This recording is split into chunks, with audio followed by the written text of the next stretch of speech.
à toutes et à tous et bienvenue dans un nouvel épisode de Quick Shifter. Aujourd'hui, on n'a pas 2458 cm3, on n'a pas non plus 167 chevaux. Par contre, ce qu'on a, c'est une des stars absolues de la catégorie roadster mid-size qui nous revient aujourd'hui avec un nouveau look. Lancez le générique. Ah oui, c'est la Yamaha MT-09 2021.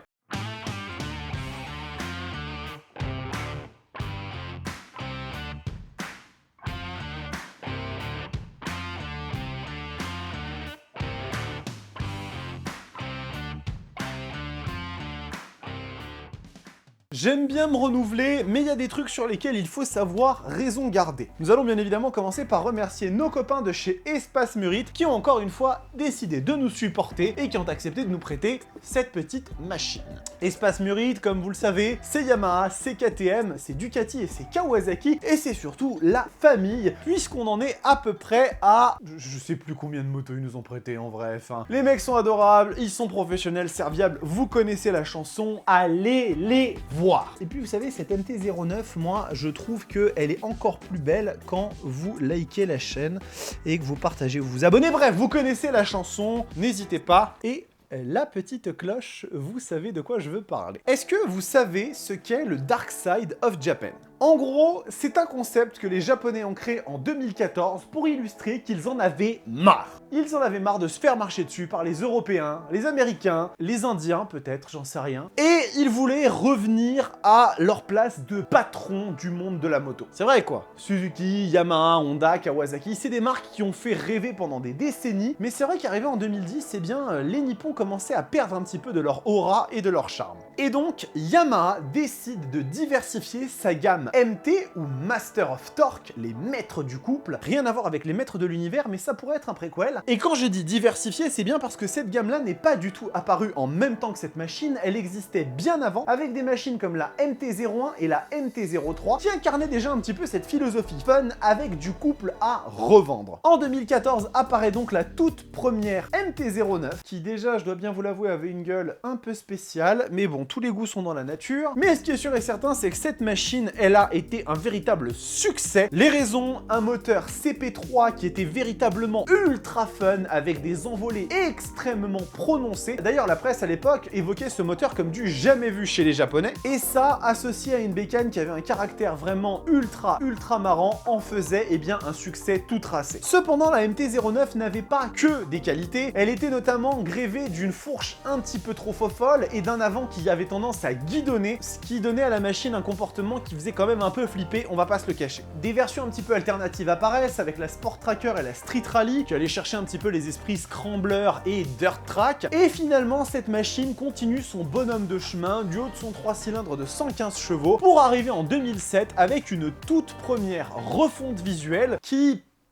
Je sais pas, moi je sais pas quoi penser de la gueule de cette moto, vraiment, ça ne marche pas avec moi. Néanmoins, la MT-09 continue à faire vente après vente après vente, et on arrive finalement en 2021 avec une version qui promet le plus de changements depuis la toute première itération, moins de kilos, plus de puissance, plus d'électronique, et... une nouvelle gueule, je vous l'avoue. Mais bon, comme vous savez, des fois il faut pas juger un livre à sa couverture, donc en selle.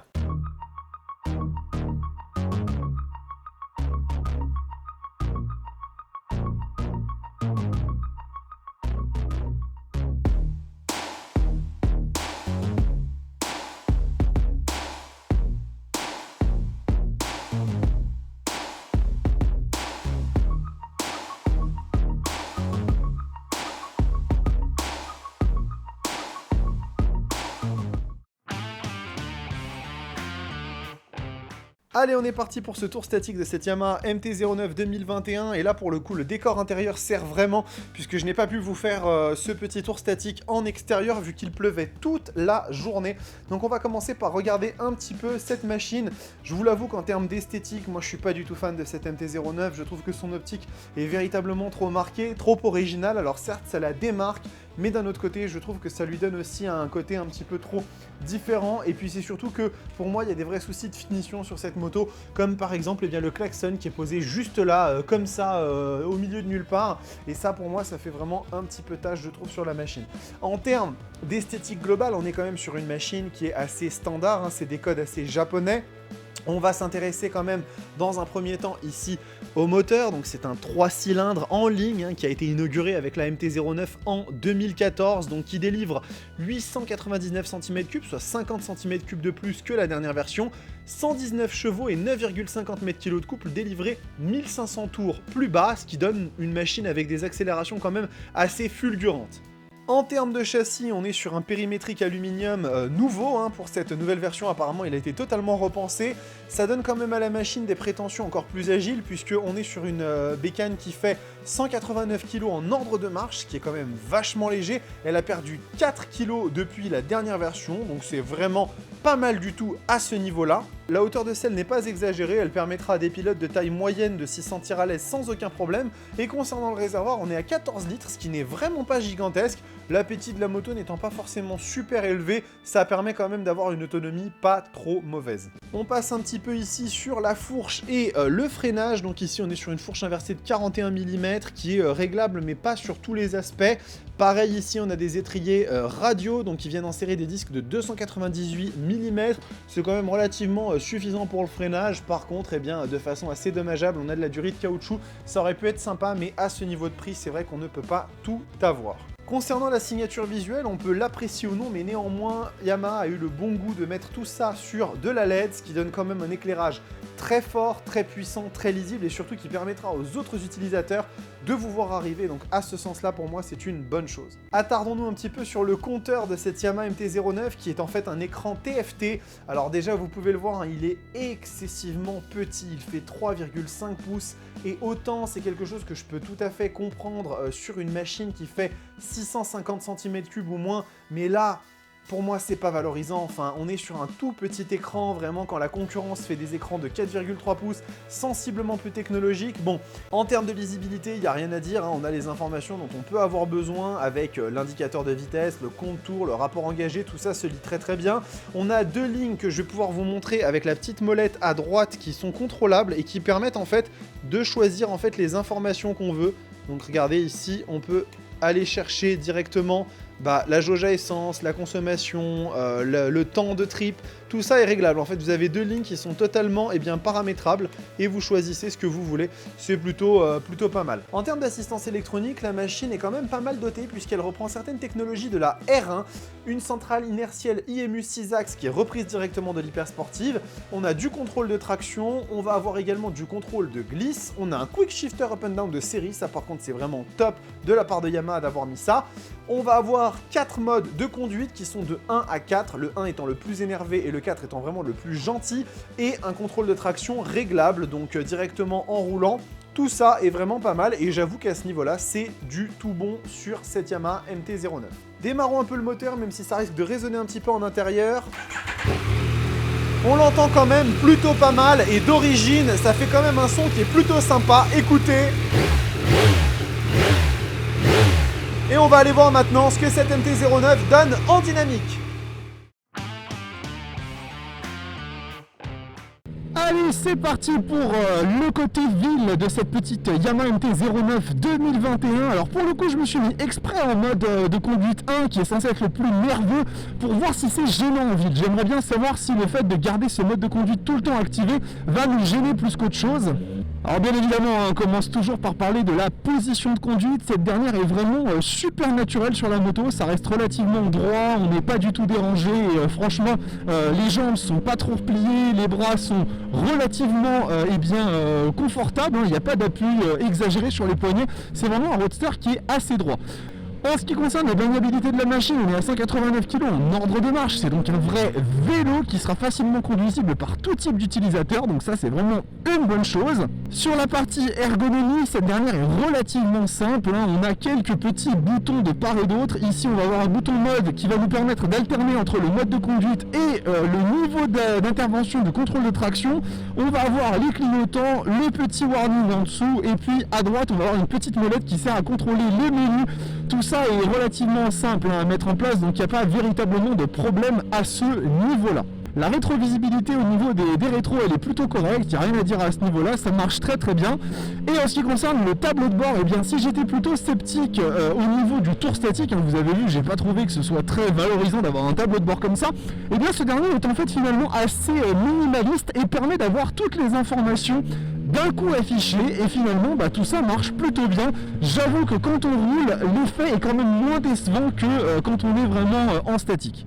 Concernant la chauffe du véhicule, la Yamaha MT-09 n'est pas une machine qui dégage beaucoup de calories, je trouve, ça se passe relativement bien. Encore une fois, vous le savez, on est sur des essais hiver, donc forcément on sera moins sujet à ce dégagement de chaleur, mais je trouve que globalement ça se passe quand même plutôt bien. Sur la partie consommation, on est aux alentours de 5 litres et demi, 6 litres au 100, ce qui est vraiment extrêmement raisonnable. On est sur un moteur de 900 cm3 et de 119 chevaux, donc globalement je trouve que ça reste quand même plutôt correct à ce niveau-là. Finalement, la partie du haut, eh bien écoutez, la selle arrière est extrêmement moelleuse et très confortable, bien évidemment dans une catégorie roadster, et les passagers et passagères qui sont montés avec moi m'ont dit qu'ils étaient extrêmement à l'aise, donc un peu droit par rapport à ceux qui auraient l'habitude de roadster un peu plus sportif, mais globalement ça passe quand même très très bien et il n'y a aucun souci à ce niveau-là.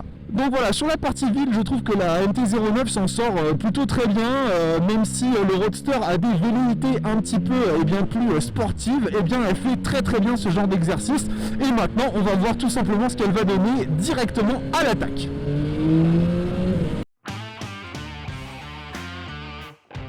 On est parti sur le côté route ouverte de cette petite Yamaha MT-09 2021. Donc on est sur une machine dotée d'un 3 cylindres de 900 cm3, 119 chevaux, qui a toujours été reconnue pour un peu sa vivacité, sa nervosité, et on va voir si c'est toujours le cas. Donc là on est sur le mode 1 qui est le mode de conduite le plus énervé. Voyons un petit peu ce que ça donne. Ouais, ça pousse pas mal quand même. On sent quand même qu'il y a quelque chose. On repart un petit peu dans l'autre sens, ça envoie pas mal du tout. Alors je vous avoue que j'essaye de pas trop non plus accélérer fort parce qu'il commence à pleuvoir, le temps n'est pas forcément au beau fixe. Petit rétrogradage avec le quick shifter, ça marche très très bien. Le quick shifter marche vraiment bien. Au niveau du châssis, c'est agile, c'est vraiment très facile à emmener, c'est très léger, vous l'avez vu tout à l'heure sur la partie ville. Et derrière, oh le moteur c'est une petite teigne, oh là là, ça pousse, ça pousse, ça envoie bien. Le freinage, on n'est pas surpris, ça marche bien. Petite sonorité vraiment sympa sur cette MT-09. Et derrière le moteur qui en veut, regardez-moi ça, comment ça monte dans les tours. Ah non, vraiment ça marche vraiment pas mal du tout. Niveau sensation, on est bien là. Le freinage, bien marqué, contrôlable, dosable, c'est pas non plus trop agressif ni brutal, ça marche très très bien. En ce qui concerne la suspension de la moto, je la trouve vraiment pas mal du tout. J'ai pas eu l'occasion d'essayer trop des modèles précédents qui avaient tendance à se désunir et qui étaient un peu souples. Néanmoins, je tiens quand même à dire qu'on conserve un petit peu ce côté un petit peu volatile de la moto. Quand on prend de l'angle, ça se remarque quand même un petit peu plus. Là, sur une prise d'angle, sur un rond-point, on va pas forcément le remarquer, mais dès qu'on a de l'angle à une vitesse un peu élevée, ça se sent. Le moteur, par contre, il repart vraiment avec beaucoup de vigueur, ça marche très très bien. Les modes de conduite qui sont d'ailleurs réglables au volant, donc ça c'est plutôt bien, enfin en roulant pardon, c'est vraiment pas trop mal. Et finalement, la machine, elle est quand même très fun, elle est très joueuse. Il faut quand même se rappeler que ce Roadster vaut 9 600 € et que à ce tarif-là et dans cette catégorie-là, c'est très difficile de trouver quelque chose qui propose une valeur aussi bonne. Alors j'évite de vous le refaire parce que tout à l'heure quand ça m'est arrivé j'étais sur sol sec et là il commence à pleuvoir et il y a de la terre donc je ne vais pas vous le faire, mais il faut savoir que la machine quand vous accélérez un peu fort elle a tendance à très rapidement pointer le museau au ciel et à guidonner un peu, donc faites attention quand même à ça. Le moteur est très fun et très nerveux mais ça peut quand même se retourner contre vous. On est quand même au demeurant, et j'ai pas peur de le dire, sur une machine qui est attachante, pas attachante à la façon d'une Rocket 3 ou d'une Toulouse ou d'une Super Duke, mais elle a quand même de belles qualités pour elle, surtout quand on prend en compte son prix qui est quand même vachement mesuré par rapport aux autres machines dans la même catégorie. Donc la MT-09 2021, c'est validé. Non mais Elle est bien cette machine, effectivement, elle est fun, elle est agile, elle a de l'électronique, la gueule est un peu clivante, c'est vrai, mais quand on est en selle, ça fait quand même moins de différence, et puis ce qu'il faut bien s'avouer, c'est que elle est négociée à un tarif bien moins élevé que ses concurrentes. D'ailleurs, les concurrentes, on va en parler là tout de suite. En effet, le secteur des roadsters mid-size est véritablement envahi de bécanes, et la première, la concurrente la plus directe, c'est la Kawasaki Z900. Alors oui, elle est plus chère, elle est plus lourde, mais elle est aussi plus puissante, et en termes de technologie, elle est quand même sensiblement au-dessus, et elle est quand même bien plus valorisante en termes de finition. Du contrôle de traction, des modes de conduite, du Bluetooth connectable au téléphone, ça fait quand même de la Verte d'Akashi une excellente alternative pour un prix qui n'est pas franchement si élevé que ça par rapport à la MT-09. Ensuite, on va aller prendre le thé chez nos amis de chez Triumph avec la Street Triple 765R. J'ai pas mis la RS parce qu'elle est vraiment beaucoup plus chère. Une star absolue en termes de comportement, un 3 cylindres de 118 chevaux qui est véritablement super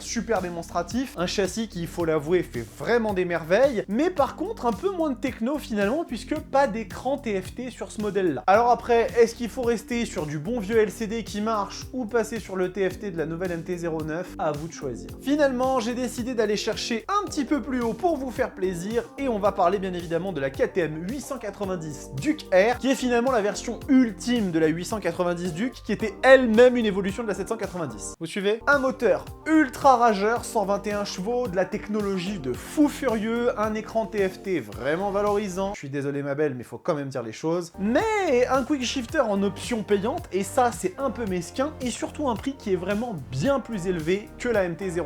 J'aurais presque tendance à la mettre en face de la SP, mais si on veut rester à comparatif égal, il faut dire ce qui est, la Duke propose beaucoup plus de choses, mais se négociera à un tarif bien plus élevé. Finalement, cette Yamaha MT-09, je ne peux pas lui trouver que des défauts. Elle est vraiment attachante en termes de caractère moteur, il y a un côté très déconnant à la machine qui la rend vraiment super sympa, mais néanmoins, il faut dire ce qui est, les finitions ne sont pas là, le comportement a quand même tendance à être encore un petit peu foufou, donc à vous de voir. Néanmoins, si vous souhaitez vous en acheter une, je ne peux pas vous dire que c'est un mauvais choix, car c'est une bécane qui est vraiment assez sympa à conduire au quotidien. Allez, t'en fais pas, ça va bien se passer, tu vas encore te vendre par paquet. Cet épisode de Quick Shifter est terminé, j'espère qu'il vous a plu, n'hésitez pas à me dire dans les commentaires si vous voulez voir d'autres machines de ce type-là. C'est vrai qu'effectivement, la catégorie des roadsters mid-size est vraiment pléthorique. Encore une fois, n'hésitez pas à vous abonner, mettre le pouce bleu et la petite cloche de notification si le contenu de la chaîne vous plaît. Et la semaine prochaine, on va continuer un peu dans le même esprit, puisque je vous demande votre avis, mais j'ai déjà des tournages qui sont en avance, avec une bécane vraiment ultra sympa. Indice, on en a parlé dans cette vidéo. En attendant, portez-vous bien, ciao!